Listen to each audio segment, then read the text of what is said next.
My name is Debbie C. Boggs, and I am 30 years old. By the time I walked into that dinner, I already had that familiar, careful smile on my face, the one I learned to wear in my family when I needed to look calm while something inside me braced for impact. I didn't expect the impact to come as cleanly as it did, though. I thought the night would be simple, a celebration, a surprise, a rare moment where I could give something big without it turning into a lesson about my place in the room. I'd use my bonus to buy my brother a trip to Japan.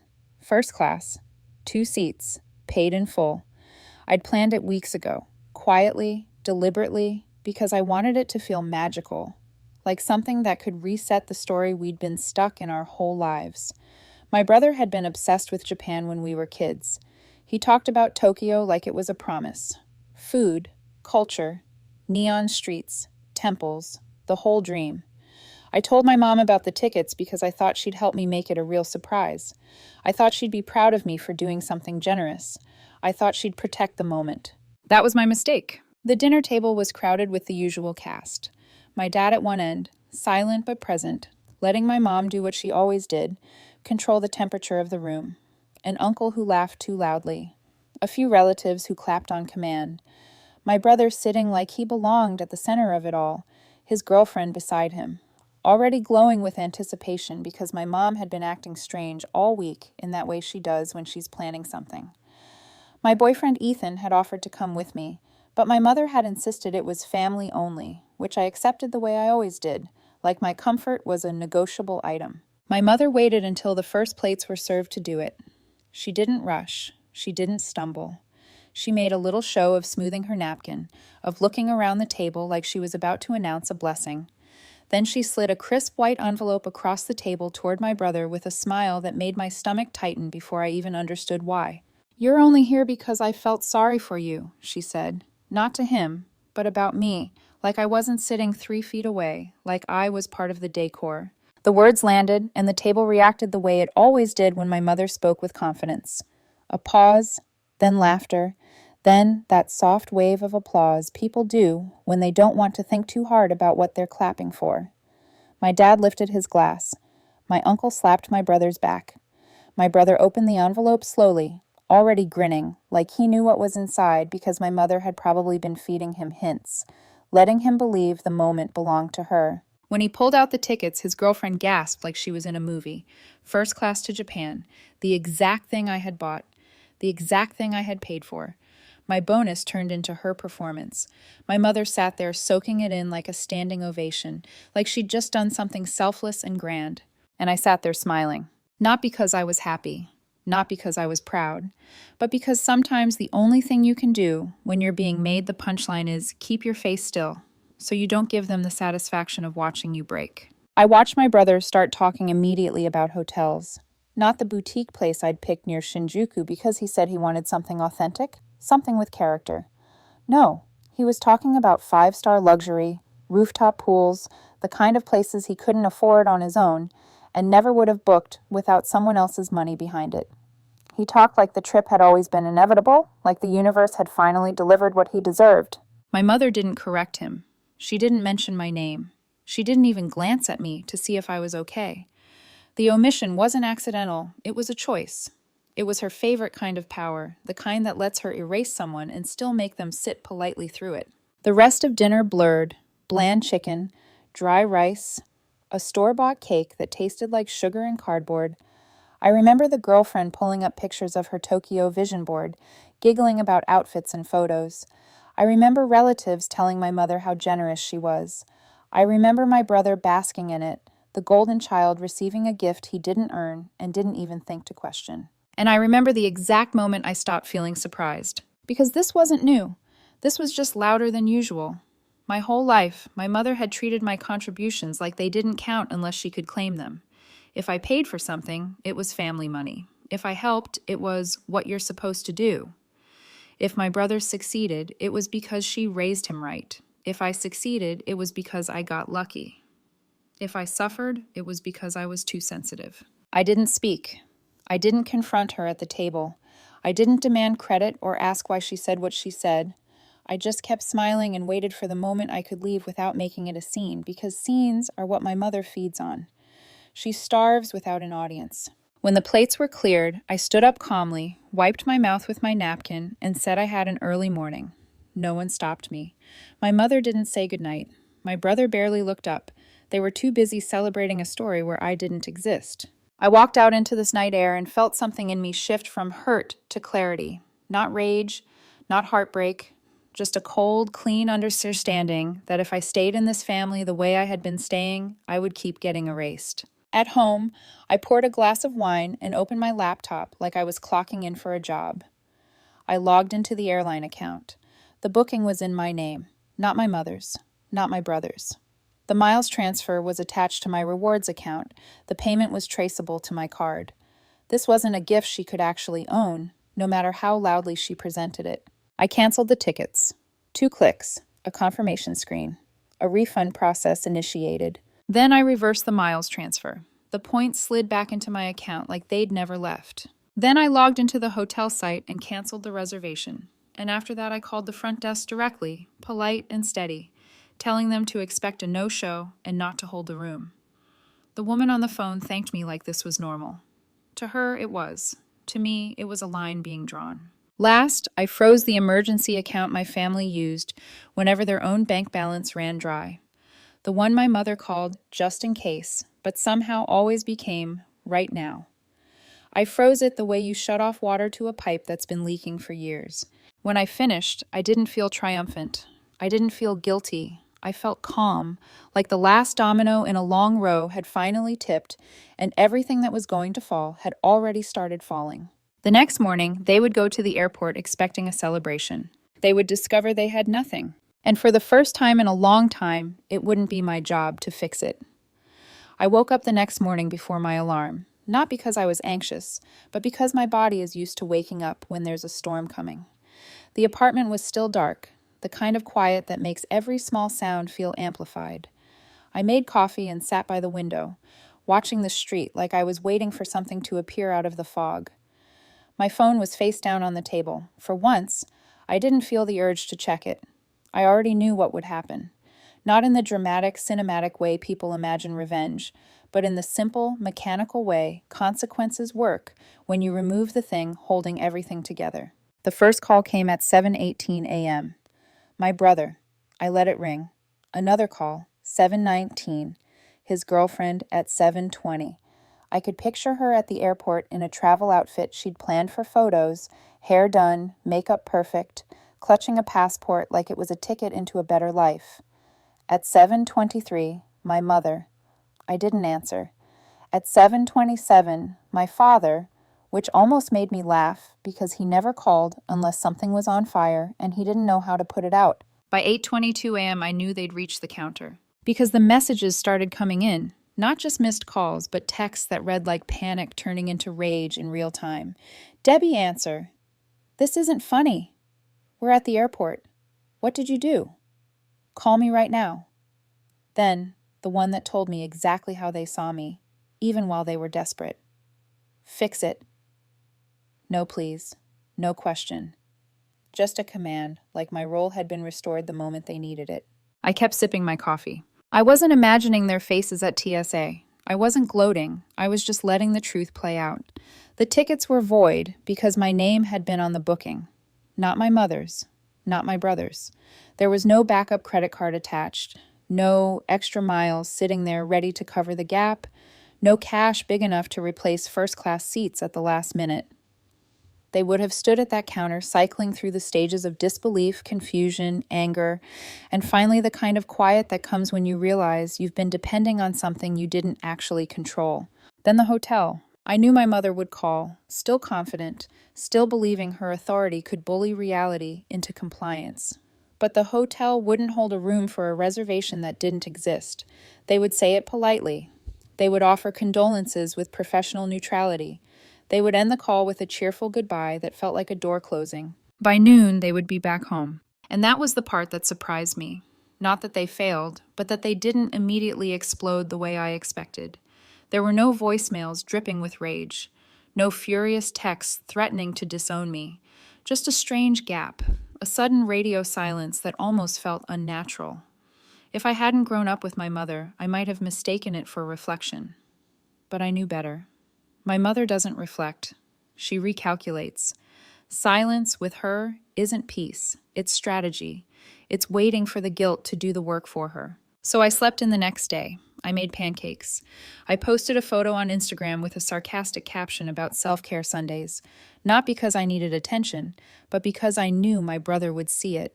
He followed me on everything. He'd never unfollow, because that would make his anger visible, and in our family, appearance is everything. At 4:03 p.m., one text came through from a number I hadn't blocked yet, an old line my mother used to call me from when she wanted to feel casual. It was one word. Why? I didn't answer.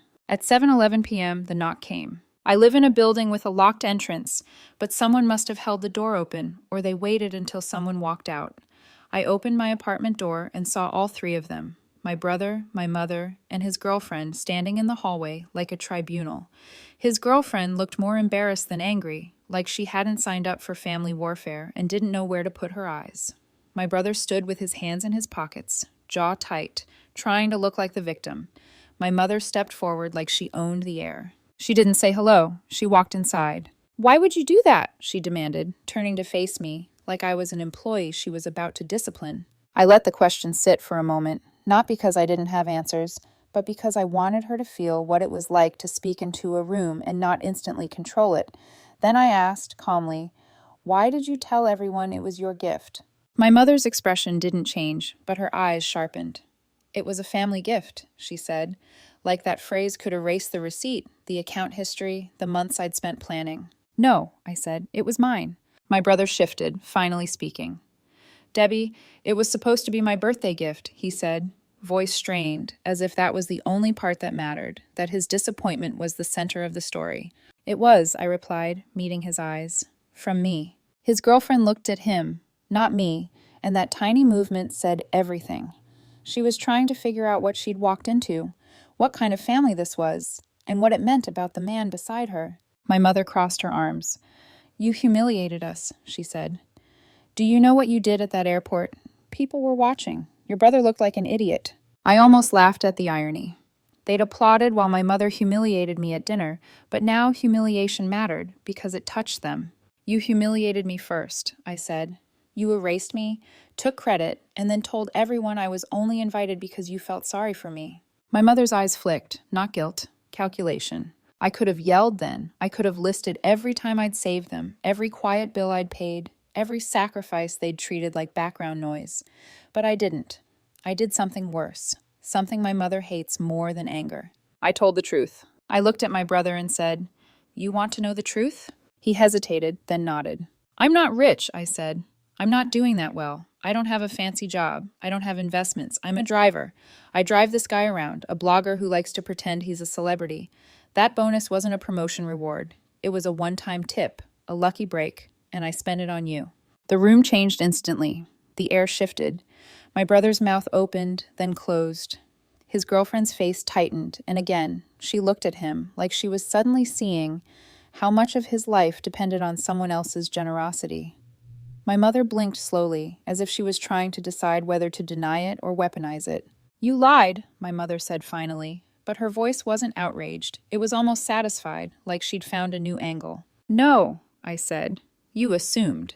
And you didn't correct it because you didn't like what the real story would make you look like." She didn't argue that. That was the most telling part. She simply held her chin higher and said, "I didn't want your brother to know his sister was struggling. He wouldn't respect you." There it was, the real poison. Not concern, control. She'd protected a narrative because it benefited her, not because it protected me. She'd rather let everyone think she was generous than let anyone think I was human. My brother finally found his voice. "So you canceled it because Mom didn't say your name?" he asked, trying to frame it as petty. "No," I said. "I canceled it because she humiliated me, and you let her. Because you were happy to take the applause. Because this family only remembers I exist when my money is involved." His girlfriend swallowed and murmured, "Maybe we should go," barely audible, like she was trying to escape before she became collateral damage. My mother stared at me for a long moment, then did what she always does when she can't win the argument. She turned it into a moral judgment. "You're cold," she said. "You're selfish. You don't know what family means." I stepped back slightly, keeping my voice level. "I know exactly what family means in this house. It means I give and you take, and then you act like I should be grateful you let me sit at the table. My brother looked at me, something shifting behind his anger. Not remorse, not understanding. Something smaller, uncertainty, like he wasn't used to the floor moving under him. They left soon after. My mother didn't say goodbye. My brother gave me a look that felt like guilt wearing the mask of pity. His girlfriend mumbled something polite as she followed him out, and I watched them disappear down the hallway like a scene ending without closure. But closure wasn't the point. The next day, everything shifted, and not in the way I expected, because my parents came back, without my brother. And they brought food. Like peace could be packaged in a casserole dish. They showed up the next afternoon carrying food like it was a peace offering. My mother held the casserole dish out in front of her like a shield, my father hovering behind her with a paper bag of bread rolls, both of them wearing the same careful expressions they used whenever they wanted something from me without saying it outright. I let them in because I wanted to see what version of reality they were selling today. The door closed behind them, and just like that, the tone shifted. My father sat down and started chatting like nothing had happened, talking about the weather, about a neighbor's new car, about a TV show he thought I'd like. My mother set the food on the counter and sighed dramatically, shaking her head the way she does when she's about to complain but wants sympathy first. Then she started talking about my brother, about how irresponsible he'd been, about how ungrateful, about how he didn't appreciate what they'd done for him, how he'd changed, how disappointed they were. It was surreal watching the narrative flip so quickly. One week, he was the golden child receiving applause. The next, he was the problem they needed help managing. "You've always been the reliable one," my mother said, touching my arm like she was bestowing a title. "The adult. We know we can count on you." I recognized the trap immediately. This was the pivot. They weren't here to apologize. They were here to recruit me as the new favorite, the new fixer, the one who would absorb the fallout now that my brother wasn't performing the role they needed him to play. And right on cue, my mother asked if I could help them cover some expenses next month, just until things settled, just to get them through a rough patch. I said no, not loudly, not angrily, just no. The word landed between us like a dropped plate. My mother blinked. My father frowned as if he'd misheard me. I repeated it calmly and added that I wasn't going to discuss it. I didn't explain. I didn't justify. I didn't soften it. I just said no again and changed the subject. They didn't push right away. I think they believed it was temporary, that I was still punishing them and would fold if they stayed sweet long enough. That belief lasted exactly 2 days. Then the calls started. Not from them at first, but from other people.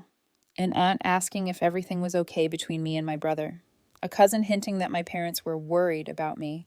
Someone from my mother's church asking if I'd been under a lot of stress lately. Each conversation carried the same undertone, concern laced with judgment, curiosity disguised as care. And every time I could hear my mother's voice behind it, nudging the story just enough to make me look unstable without saying it outright. The real blow came at work. My manager called me into her office and closed the door, which she almost never does. She turned her screen toward me, and there it was, an email from a generic address claiming I'd been displaying erratic behavior in public, that I'd stormed out of a family event in a rage, and that for everyone's safety, my workplace might want to be cautious. It was written like concern, but it read like an accusation carefully wrapped in plausible deniability. The phrasing was too familiar. The subtle digs, the way it planted doubt without proof. It was my mother's voice, dressed up as professionalism. I explained the situation briefly, told my manager it was a family issue, and that the email wasn't grounded in reality. She listened, nodded, and said she believed me, but warned me about perception. I walked out of her office with my hands shaking, not from fear, but from a clean, focused anger. My mother had crossed a line she couldn't uncross. This wasn't about family dynamics anymore. This was about my livelihood. That night, I blocked everyone. My mother, my father, my brother, his girlfriend, the aunts and cousins who decided I was wrong without asking why. I deleted the family group chats, changed my number, locked down my social media, and started documenting everything. Emails, texts, dates, times, screenshots. I spoke to a lawyer who told me to keep records and be ready. It wasn't enough for a restraining order yet, but it was enough to prepare. For a few days there was silence, and I knew better than to trust it. The silence didn't last long enough for me to relax into it. About a week after I blocked everyone, my phone lit up with a number I hadn't blocked yet. My brother. I stared at the screen longer than I should have. Part of me wanted to ignore it, let him sit in the mess our parents had created, but another part of me, the part that remembered late nights and shared bedrooms and childhood secrets, answered. He didn't start with anger. He started with exhaustion. "Can we meet?" he asked quietly. "Just lunch. I need to talk." We met at a small diner downtown, the kind of place with chipped mugs and vinyl booths that smelled like coffee no matter what time of day it was. He looked worse than I'd ever seen him. Not just tired, but pressed down like something heavy had been sitting on his chest for months. He didn't touch his food. "I need to ask you something," he said. "Did you tell them about the money?" I blinked. "What money?"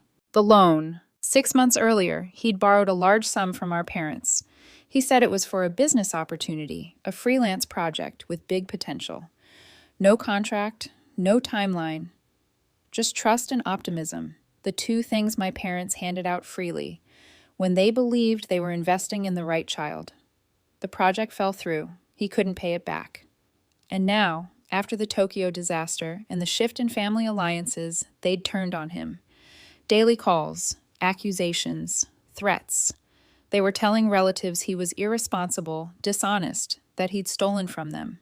"And they keep saying you exposed me," he added, shame creeping into his voice, "that you told them I was a failure." "I didn't," I said immediately. "They're lying." He nodded slowly, like he already knew that, but needed to hear it anyway. Then he said the sentence that reframed everything. "They're broke." I stared at him. Not struggling, not tight, broke. Credit cards maxed out, home equity drained, my dad's pension barely holding on. That loan to him hadn't come from savings. It came from a line of credit they were already drowning in. They hadn't been supporting him. They'd been gambling. And when it didn't pay off, they needed someone else to blame. All those years of judgment, all those comments about my job, my choices, my lack of ambition, all that superiority, and they'd been underwater the whole time. "They were hoping you'd make something of it," he said quietly, "hoping you'd bail them out again." That's when I understood why my mother had escalated so fast. Why she'd smeared me. Why she'd tried to replace my brother with me as the favorite fixer. This wasn't about pride. It was about survival. And I was the last rope they had left to grab. A few days later, the truth came out in pieces. A foreclosure notice, missed property taxes, second mortgage payments behind. The house I'd grown up in wasn't just unstable, it was already on fire. My brother and I sat across from each other again, this time in his apartment, papers spread across the table like evidence from a crime scene. We had a choice: walk away completely and let everything collapse, or step in just enough to stop the damage from splashing onto us. We chose the middle. We met with a financial advisor. We had a lawyer draft a 6-month agreement. We would cover the arrears to stop the foreclosure under strict conditions. Transparency, no secrets, no drama. If they violated the terms, the house would be sold. No negotiations. The conversation where we presented it was one I'll never forget. We sat at their kitchen table. My brother did most of the talking. I watched my parents' faces. My dad stared at the papers, like they were written in another language. My mother laughed, not because it was funny, but because she couldn't believe we were serious. "This is how you treat your own parents?" she asked. "No," I said calmly. "This is how we treat people who lied to us and expected us to clean it up quietly." She looked at me with something like hatred. "You're not family anymore." "I figured that out at your dinner," I replied. They signed 3 days later. It didn't fix anything. It just delayed the collapse. And when the details leaked, the story flipped again. Suddenly, my parents were victims being held hostage by their children. Relatives chose sides. Some blamed us. Some stayed silent. Most disappeared. Then came the hospital call. My mother had fallen in the kitchen. Concussion. Fractured wrist. Nothing life-threatening, but enough to pull us back into the orbit one last time. We visited. The room was quiet, tense, hollow. No apologies, no reckoning, just exhaustion. When we left, my dad admitted what he never had before. "She's not well," he said. "It's been building." It was the first honest thing he'd said to me in years. It didn't change anything. They missed another tax payment the following week. That's when the extended family split completely. Some accused us of cruelty. Others stopped calling altogether. Invitations dried up. Holidays went quiet. The family wasn't fractured anymore. It was gone. Once the truth about the house surfaced, everything unraveled faster than I expected. like a thread pulled from an old sweater that finally gives way. The foreclosure notice didn't stay quiet for long. Someone talked, someone always does, and suddenly the story my parents had worked so hard to control slipped out of their hands.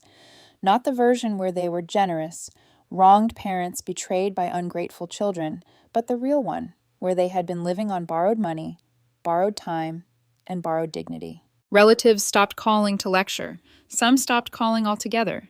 A few sent stiff messages asking if the rumors were true, if my parents were really losing the house, if things were that bad.